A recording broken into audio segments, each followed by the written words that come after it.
Bismillahir Rahmanir Rahim. Allahumma salli ala Muhammadin wa ali Muhammad. Today I would like to make an announcement. I'm very happy to announce that my translation of Al-Allama Al-Hilli's celebrated work, Minhajul Karama fi Ma'rifatil Imama, has been published. The English translation of this is The Way of Nobility, Knowledge of the Imam. This is an extremely important work, a classical work of Shi'i Muslim theology. Nevertheless, it is extremely accessible. It's written in a very easy to read and engaging style, and was not really intended entirely for complete and total specialists in Islamic theology. The author is Al-Hasan ibn Yusuf ibn al-Mutahhar al-Hilli, known to posterity as Al-Allama al-Hilli. Allama is a word in Arabic that means extremely learned. He's also the first person in Shi'i history to be known by the honorific title of Ayatullah, sign of Allah, a sign of Allah in the sense of the tremendous erudition and learning of Al-Allama al-Hilli being a sign, an ayah of Allah subhanahu wa ta'ala. So as I said, this is an extremely important work of Islamic theology. It concerns the doctrine of the imamate, hence the subtitle in the English translation, Knowledge of the Imam. This is the second volume in a series known as the Collected Writings of Al-Allama al-Hilli, and it is published by the Al-Mahdī Institute Press in Birmingham, UK. The Collected Writings of Al-Allama al-Hilli as a series is going to focus on the major works of Al-Allama al-Hilli rather than publishing all of them. And as I said, this is the second volume in that series. If you're interested in the other volumes, please do refer to the website of the Al-Mahdī Institute, and I will post the link in the video description.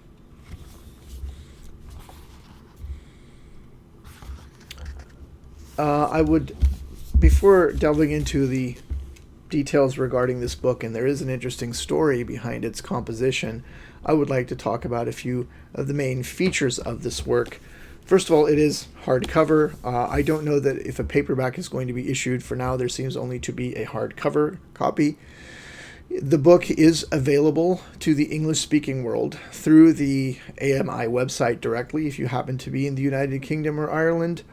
Otherwise, it's available on Amazon, Amazon.com in America, and the British Amazon, which is amazon.co.uk. I would like to say I have no control over the price of the book. I think it's $55, and I think it's the same in British pound sterling if you have to buy it in sterling. And I should also like to say I received no royalties for this work. I was commissioned to do this translation, and I've already been paid very fairly. And so much for that. So please don't complain to me about the price of the book. That's completely out of my control. More to the point, this work is distinguished by the fact that it is a dual language edition, meaning that the Arabic text is printed side by side with the English text. In fact, it looks really nice. The opening, so for example, here's the title page, The Way of Nobility over here. And then you've got the Arabic as well. And the very opening page, they've done a beautiful job, I think, on the layout and design of the book. So, for example, if you look at the opening page in Arabic, it's colored in a different color. It looks kind of nice. And then there's the English. You can see the Arabic and English both. So the point is, it's a dual language edition, meaning the original Arabic text is there with a facing page translation in English. It does follow the order of an English book, meaning it goes from left to right rather than right to left. So the Arabic part is quote-unquote backwards, but of course this was intended for the English reader, the English-speaking audience. So as I said, there's an interesting story behind the composition of this work. And I'm just going to read from the preface, which is Roman numeral page 11 from the work at the bottom, where I write, "There is a fascinating story behind how this work came to be written. Apparently the Mongol ruler, whose name was Uljaitu, and he was also known as Muhammad Khudabanda, after having first been a Buddhist, then a Christian, and then a Sunni Muslim, remained spiritually unsatisfied. When he learned of another quote-unquote version of Islam, he summoned Al-Allama al-Hilli to his court, who then proceeded to answer all of his questions, as well as those of the Sunni scholars, which resulted thereby in Uljaitu adopting the Shīʿah madhab. Uljaitu subsequently ordered that the names of the 12 imams be mentioned in the sermon, the khutbah of the Friday prayer, in all the mosques in his sultanate, and he also erected a beautiful prayer niche or mihrab bearing the names of all 12 imams in ornate stucco in the Grand Mosque of Isfahan, which survives to this day." I have seen it. I have been to the Grand Mosque of Isfahan. In fact, I traveled there with my very good friend Sayyid Sajjad Rizvi back in the day, almost 20 years ago, along with Professor Hans Dieber was also present on that trip. And it's a truly beautiful site, so if you ever do get a chance to go there, you really need to see it. It's a UNESCO World Heritage Site. This project took something like 2 years overall from inception until publication. And in terms of the actual translation, relative to that time period, it didn't take me that long. I wasn't able to work on it constantly back to back. I was working on it off and on. There were a lot of other things going on. It was done during a very challenging, difficult period of my life. But alhamdulillah, the work was completed. So the actual translation took me something like 7 or 8 months or so, maybe a bit more, maybe just under 9 months or so. And then, of course, an introduction had to be written. The introduction is about, the preface and introduction together. They go up to Roman numeral page 32, but they actually start on page, I think, Roman numeral page 11. So it's more like about 20, 25 odd pages. But it's not a simple matter of just sitting and writing down something. In scholarly writing, you have usually footnotes, you have references, and the same goes for the translation. It's an annotated translation. If a verse of the Quran is cited, you have to footnote where it comes from. In original works, they usually didn't do this back in the day. In modern Arabic works, they often do, but in classical works, they don't. So you have to trace which verse of the Quran is being quoted there. If there's a hadith, we didn't do this in the case of every single hadith, but in the major ones, I traced back and gave footnotes to where those hadith can be found in modern editions of let's say Bukhari or Hilyatul Awliya or what have you. There are many sources which Al-Allama cites from. In addition to any other kinds of annotations and footnotes. In the end, I actually had to compile an index, which I finished sometime, I think, I started in Ramadan and finished it after Ramadan in this year's Ramadan, meaning Ramadan 1444 of the Hijrah, right? So it was kind of an involved process, but it was very interesting. It was very rewarding. I really enjoyed it. As I said, it was a difficult project in the sense that there was a lot going on in my life, and I really was grateful for the support of my family, my wife and my kids, and some close friends of mine, Sibtain, Sajjad, Aftab. Shout out to all you guys, you know who you are. And while I was working on this, 2 of my very close mentors also passed away within a few months of each other. And I would just like to acknowledge them here in this video.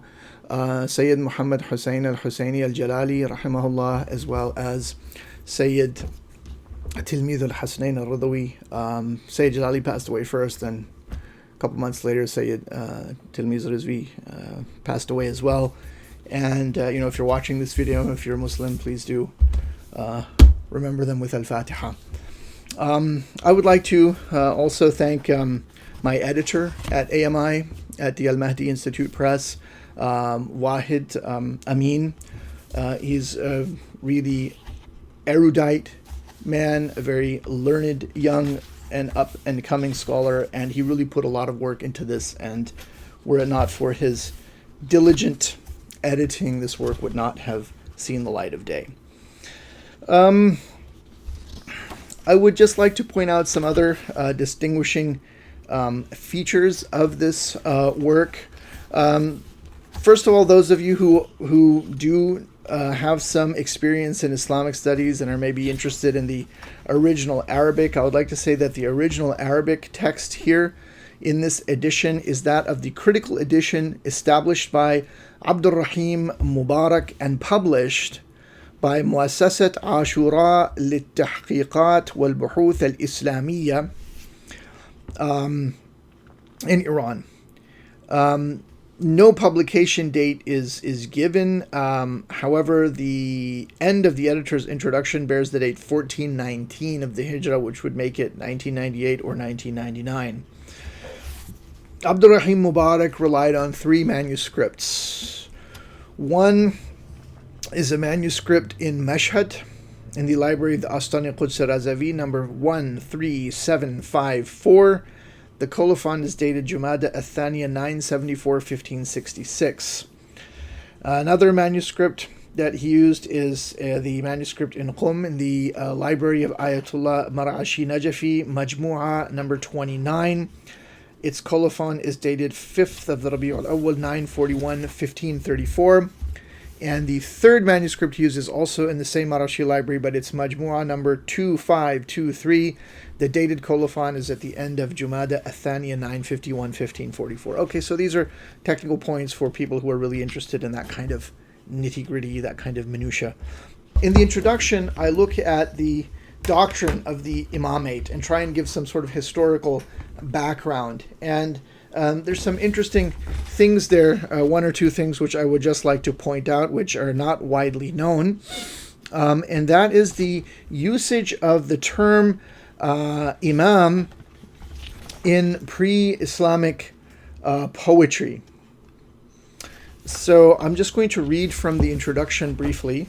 This is page 25 of my introduction. Ancient Arabian society was composed of both nomadic as well as sedentary groups. What both nomads and town dwellers had in common was that they were both organized on the basis of tribal affiliation. Of all social bonds, it was loyalty to one's tribe which was paramount. This sentiment of tribal solidarity is known as asabiyya.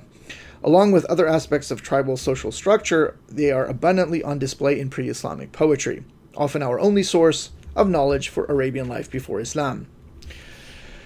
So the ancient Arabs composed odes, qasa'id, or singular qasida, usually hundreds of verses in length, and there's lots of interesting information in these odes.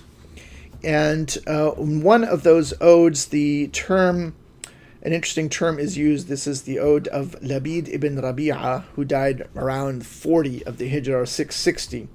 He claims in his Mu'allaqa, وَإِذِ الْإِمَانَةُ قُسِمَتْ فِي مَعْشَرٍ أَوْفَى بِأَوْفَرِ حَظِّنَا قَسَّامُهَا فَبَنَى لَنَا بَيْتًا رَفِيعًا سَمْكُهُ فَسَمَى إِلَيْهِ كَهْلُهَا وَغُلَامُهَا. Which means that, and when trustworthiness was portioned out amidst the assembly of men, the apportioner afforded us an abundant portion. Thus did he raise us a lofty, firm edifice to which young and old aspired to rise up to. So there was this notion of a kind of virtue, which was propagated through a certain stock, through a certain bloodline, via noble ancestors or via noble ancestor or ancestors. Another important term which you find in the poetry of Labid is the term sunnah, which here is taken in the sense of a pattern of nobility and virtuous behavior, again established by the forefathers of the poet in question, in this case Labid. And it's only later that in Islam the term sunnah came to mean the totality of the behaviors and habits of the Prophet Muhammad. So the second term, and I haven't recited that verse yet, is the term imam itself. Labid says, من معشر سنت لهم آباؤهم ولكل قوم وَلِكُلِّ قَوْمٍ سُنَّةٌ وَإِمَامُهَا. So Labid is saying that I come from a tribe or from ancestors or from those for whom their forefathers established a pattern of noble deeds, a sunnah, and for every people there is such a pattern and its guide or imam. So there was a pre-Islamic notion of imam as well. Another interesting point which I would like to bring out from the introduction has to do with a famous hadith which is cited more than once by Al-Allama Al-Hilli in the book as a proof for the status, the rank, the stature of Imam Ali alayhi salam, and that is what is known in the technical literature as Hadithul Manzila, or the Hadith of the station, but it's Al-Manzilatul Haruniya, you could say, or the Hadith of the Harunic or Aaronic station. So during the Tabuk campaign, this is on page 28 of my introduction. During the Tabuk campaign, the Prophet Muhammad appointed Ali alayhi salam, sallallahu alayhi wasallam, to be his deputy over Medina while he would be away. It was on the occasion of his departure that he announced to Ali alayhi salam, "Do you not then accept that your status in relation to me is as the station of Harun in relation to Musa, except that there shall be no prophet after me?" So what's the big deal here? Well, this is the point that I'm trying to make here. So I go on and I say, it would not be out of place here to examine this hadith in some detail, as we are of the opinion that its deeper significance has yet to be truly appreciated. The Prophet Muhammad is clearly identifying the station, status, and rank of Ali with the station, status, and rank of the Prophet Harun. But at the same time, he is very careful to point out that there will be no other prophet coming after him. Thus, it behooves us to ask just what this special status entails. Here, looking into the nature of the status of Harun in relation to Musa as given in the Torah is very instructive. So if you refer to the Torah, book of Exodus, chapter 28, verse 1, I have the original Hebrew in the introduction. I'm not going to read it out. I've, in fact, did a video on this a long time ago, which was based on a lecture given somewhere. Nobody really paid much attention. But anyhow, so in Exodus chapter 28, verse 1, "And bring thou near unto thee Aaron thy brother and his sons with him from among the children of Israel." So Israel here is the name of Yaqub, Jacob, Banu Israel in Arabic, "that they may minister unto me in the priest's office, even," in other words, that is to say, Aaron, Nadab, and Abihu, Eleazar, and Ithmar, the sons of Aaron. So in the English it says to minister unto me, but the biblical Hebrew term in question is the term Kohen. In plural form, it would be Kohanim. According to the Encyclopedia Judaica, Aaron undoubtedly held an outstanding position of leadership, as may be determined by the fact that Allah often addresses Moses and Aaron jointly. So in Exodus, there's Exodus chapter 9, verses 8 to 10, Exodus chapter 12, verses 1 and 43, Leviticus chapter 11, verse 1, Leviticus 13, 1, Leviticus 14, 33, 15, 1, and so on. So this is according to the Encyclopedia Judaica, that Moses and Aaron are often addressed jointly. Also, Aaron and his sons were appointed priests and consecrated to that office by Moses himself. That's again in Exodus 28, first verse quoted already. Now, it's very interesting that the term Kohen in biblical Hebrew, according to the most authoritative lexicon of biblical Hebrew, it translates the term Kohen as divine seer or priest king. The International Standard Bible Encyclopedia also glosses the term in the following words: priest, prince, minister, in the sense of vizier.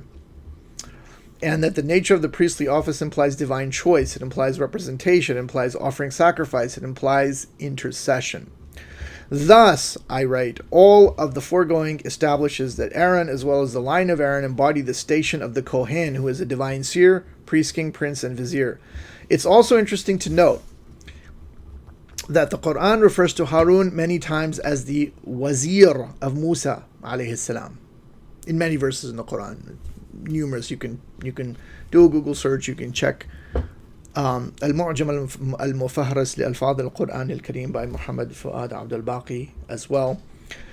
Finally, it is remarkably interesting to note that Sa'diya Gaon, or Sa'ad al-Fayyumi, the 9th, 10th century Jewish rabbinical authority of Baghdad, was the first Jewish authority to translate the the Torah into Arabic.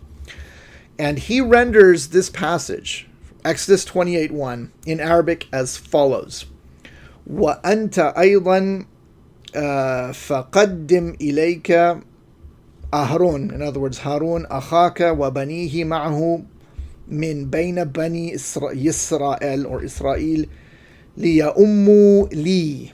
And then we've got the names again of Aaron and so forth and his sons. But in Arabic it says لِيَأُمُّوا لِي. So he translates that portion لِيَأُمُّوا لِي as, he uses the literally, that means to be imams to me, that they might be imams of mine. The fact that Sa'ad al-Fayyumi used the verbal form from which the term imam derives, I think, is highly significant. And to the best of our knowledge, this striking fact has never before been noted and enables a far better and deeper understanding of the hadith of the Harunic or Aaronic station. Even without this added insight from the Mosaic tradition, these hadith and historical reports, I conclude this section, make a compelling case for Ali being the true successor of Muhammad sallallahu alaihi wasallam. So those are just some excerpts from the introduction to the book The Way of Nobility by Al-Allama Al-Hilli, Minhajul Karama fi Ma'rifat al-Imama. It's out there on Amazon. So please check it out if you're interested. Thank you very much for watching. What was your process to translating this work specifically, but also do spell out your general approach to translation? What was my process? Yeah, like, how do you approach a work like this? Well, that's a good question. This kind of classical work of Islamic studies, I usually read it first, cover to cover. Or if I don't read it cover to cover, I read most of it. Because it's very important to get an overview of what is going on in the book. Also, you have to know something about the author. In this case, I already knew a fair amount because I had read other works by the same author, by Al-Allama Al-Hilli. In fact, I had done some work on Al-Allama Al-Hilli for the Shīʿah Institute in London, where I worked for a while. Mahdī al-Wusul was a project I worked on there. And other than that, I was familiar with the works of Al-Allama, Al-Hilli before. So I really didn't have to research too much his biography or to sort of understand the historical context of this book. But if I hadn't known that, then I would have to acquaint myself with the author. Then what I do is I just start typically with a classical Arabic book. The most involved part, or usually the most complex portion from a literary point of view in Islamic works of Islamic tradition, is the opening benediction. There's a lot of rhymed prose there. There's usually a lot of difficult Arabic words. That's usually hard to do. So a lot of people end up getting stuck right there. You don't want to get bogged down at the beginning. So if I'm feeling really good, I'm feeling confident, I'm fresh, I'll just start up fresh. Or if I'm not, I'll say, okay, forget it. I'll come back and do this khutbah later because that usually involves more work. And so then I just start. And what that means is I read a portion. Let's say I read a paragraph. And then, in fact, I like to work by hand. I have a notebook paper or a notebook, and I have a pencil, and I have a few different colored pens, and I have an eraser, and I have dictionaries if I need them, English, Arabic English dictionary, the famous Hansver, which everybody uses, but usually Hansver is not enough for serious books. So we've got Lane's lexicon over here, but oftentimes you have to use Arabic dictionaries. So for classical works, if you really want to get into the meaning, you have to go to Lisan al-Arab, which is about 19 volumes. It's over there. Or if you're just, you don't want to go into that much detail, you can refer to Mukhtar al-Sihah or Al-Qamus al-Muhit by Firuz Abadi. That's my process. I look at these dictionaries. If I'm not sure, I'll do a rough translation. If there's certain words I'm not sure about, I'll leave them in Arabic. Sometimes when I'm translating by hand, I'll write down 2 or 3 possible words with slashes in between them for that. And then, after I've done a bit, I go back. And how much, I don't know. Whatever feels good. Maybe it's a section. Maybe it's according to the book. And then I type it into the computer. And as I'm typing and I'm reading the Arabic, I'm like, okay, maybe I should do this and do that. And I find that works out a lot of the problems. I am really against the idea of translating directly typing onto a computer. I think you need to have a connection between your body and what you're doing and your mind, a kind of tactile connection. And I find that that is much better. And when I'm writing by hand, I usually go very fast. And I write it all very quickly, and then I look at it and I can change it. And it's only when I type it in the computer where is almost the final version. Now, when I'm typing in the computer, if I'm not sure, then again, I'll just type in the different words and possibilities, and it's easy to do now. You can put it in bold, and maybe I'll put it in a different color, red or blue or whatever. Sometimes I have different color schemes depending on the book I'm working on. So that's my process, and then the annotations and things come later. If I'm reading and I say, I know where this hadith is, I immediately write it down in the margin if I'm doing it by hand. Usually that's at the typing stage. Honestly, I know where this hadith is, so I just put a footnote and say, look, this is in Bukhari, and then I go and figure it out later, or this is in Ahmad ibn Hanbal, or this is in Al-Kafi, or what have you. Or I know that this is in the tafsir of Zamakhshari al-Kashaf, for example, and so I'll just note it down and go and get the page and volume number later. So maybe that gives you an idea of the process. Okay, what did you learn from your deep interaction of this text? What was the biggest takeaway you took, just personally? Well, the biggest takeaway you take in translating any book from Arabic is that learning Arabic is a lifelong process. You never really get to the end of it. You find maybe different usages. Then sometimes you find mistakes. There were instances where you find typos, things like that. But there were a number of interesting things that I learned from this book, because I hadn't read this before. So you want me to? They're kind of detailed. You want me to talk about them? Might as well. Yeah, why not? One of these had to do with the sources that Al-Allama Al-Hilli uses. And I think I talk about this in the introduction. Let me see if I can find...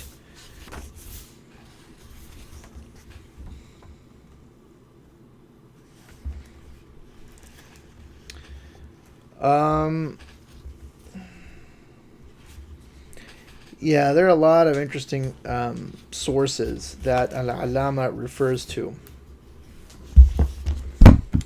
So there are many works which were written in the Islamic tradition that have to do with the merits, the fada'il, the noble qualities of Imam Ali alayhi salam, and obviously the family of the Prophet sallallahu alayhi wasallam. Now, there is one particular source which he cites a lot, because many people throughout Islamic tradition have been of the opinion that certain verses in the Quran refer to Ali alayhi salam and the Ahlul Bayt. Now, one of these tafsirs that really deals with this at some length is a tafsir known as, generally speaking, as the tafsir of Al-Tha'labi. And Al-Tha'labi is Abu Ishaq Ahmad ibn Muhammad ibn Ibrahim Al-Tha'labi, who died in the year 427, and he wrote a book, which people, again, they call Tafsir Al-Tha'labi, but the actual name is Al-Kashf wal-Bayan an Tafsir al-Quran. Unveiling and Exposition, a commentary on the Quran. I talk about this on page 24 of the intro. Now, the interesting story here is that this tafsir is now lost. Well, it's not lost, but it's never been properly published. Let me say this. It only really survives in manuscript. And there is a very important study devoted to this tafsir by the Lebanese scholar who teaches in Canada. I think he's at the University of Toronto, Walid A. Saleh. And he wrote this book, The Formation of the Classical Tafsir Tradition, the Quran Commentary by Ḥāʾirī, died 427, 1035, published in Leiden, E.J. Brill, 2004. This is a very interesting study. So this tafsir actually used to be a tafsir which was very widely used, and it was in wide circulation. And it's very much a hadith-based tafsir. Now, there's a lot of hadiths in this book that are in favor of the Ahlul Bayt. However, today, the more or less the hadith-based tafsir, which is most popular, is the tafsir of At-Tabari, who's earlier in terms of death date than Ath-Tha'labi. Died 311 of the Hijrah, 310, 311 of the Hijrah. But that wasn't always the case, as Walid points out. So Al-Allama used this tafsir quite a bit. So I kind of feel that I was ideally suited to do this translation, because not even knowing this when I started, I already had two of the best facsimile copies of two of the best extant manuscripts of this book. Because back in the day when I first moved to Cairo back in 2008, and even before that when I lived in the UAE, I had started research on a book known as Kitab al-Tara'if by Radiyuddin ibn Tawus, and he also cites from Tafsir al-Tha'labi quite a bit. And so as part of that project, which I never finished, and I hope to go back to it someday, I got a hold of the manuscript of the Tafsir al-Tha'labi, which, and one of the most important manuscripts of it, which is incomplete, is in Medina al-Munawwara. And I don't know how you would get access to it given the conditions there in that part of the world. But it so happened that a microfilm of it had been made back maybe in the 60s or 70s by the Manuscripts Institute of the Arab League, which happens to be in Cairo. So I found it there, and it was on microfilm. And so I had my research assistant go there and have them just print out the whole microfilm. And I had them in a box. In fact, they're all stacked up over here right now because I haven't reshelved them. I really should put them back now that the project has been completed. And then the other manuscript, which is complete, but it's much, much later, but it was probably more than likely copied from a very early version, is in the Bayezid Mosque in Istanbul in the Veliuddin Effendi collection. And so that was very interesting for me to see how he relied on this very early tafsir. There's another interesting lost work which he cites from. Yeah, he often refers to a scholar named Al-Hafiz, known as Al-Hafiz Abu Nu'aym, or Abu Nu'aym al-Isfahani. And he doesn't really tell us which book he is referring to. Allama cites him by name without mentioning which work of this prolific author he has in mind. In the case of the merits of Ali alayhi salam, there can only be two possibilities: either his Hilyat al-Awliya wa Tabaqat al-Asfiya, or the adornment of the saints and the ranks of the pure, or his Kitab Ma Nuzila min al-Quran fi Ali alayhi salam, the book of what was sent down in the Quran about Ali, upon whom be peace. So the Hilyat al-Awliya is extant. And I have that in a very nice old edition. And in the first volume, you can go and you can read about the Fadail of Imam Ali alayhi salam. It's only a few pages, and none of those hadiths are there. So it must be the second book. However, note this: it is a most unfortunate fact that the book of what was sent down in the Quran about Ali alayhi salam, Kitab Ma Nuzila min al-Quran fi Ali alayhi salam, has not survived to our times completely intact. In fact, it only exists in fragments quoted in other works. And so there's another scholar named Muhammad Baqir al-Mahmudi who collected this all together in a separate volume, and so we use that. So there are things like this which we came across. There are a couple of other works that he mentions there. You can read the introduction and find out about all that. But that was what I really found most interesting in this work. These two more or less lost and forgotten works from another time. And it's important to note that Ath-Tha'labi was a Sunni, and Abu Nu'aym al-Isfahani is a Sunni. And yet they have these, really crucial writings that have a lot of material in them that really back up the Shi'i position.